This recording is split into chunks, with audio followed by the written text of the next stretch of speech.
আসসালামু আলাইকুম। একজন স্ত্রী তার স্বামীরে কইন বারবার হত্যা দিন ঘুরার চলো আমরা ঘুরার যাই। স্বামীয়ে তার স্ত্রীর কথা শুনিয়া তারা হিও চিন্তা করিল।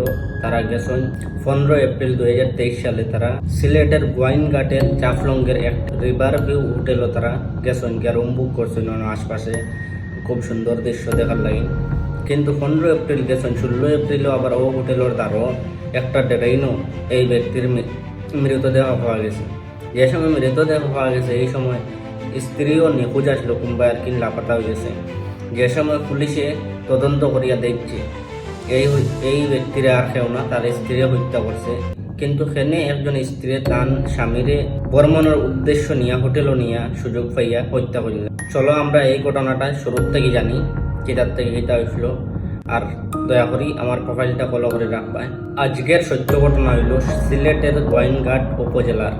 যে ব্যক্তি মারা গেছেন এই ব্যক্তির বাবা যে সময় গোয়াইনঘাট থানায় গিয়া মামলা দায়ের করছেন, হত্যার মামলা।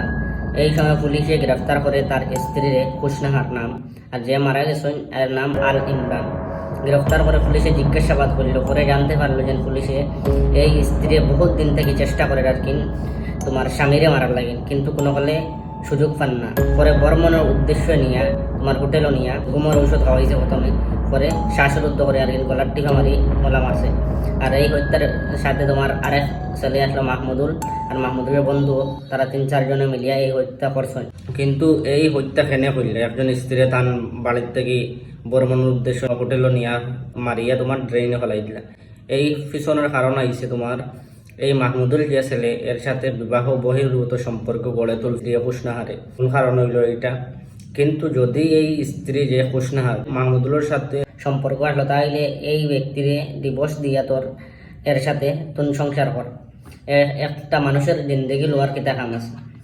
এখন সিলেটের একটা আদালতে মতলব স্ত্রী সহ আরো 3 জন, টোটাল 3 জনকে মৃত্যুদণ্ডর সাজা দিয়েছে এই ঘটনা। আর এই ঘটনা নিয়ে আপনারা কিতা পাবো কমেন্ট করে জানাইবাই। আর ভিডিও ভালো লাগলে লাইক শেয়ার করবাই, আর আমার প্রোফাইলটা ফলো করে রাখবাই। ধন্যবাদ।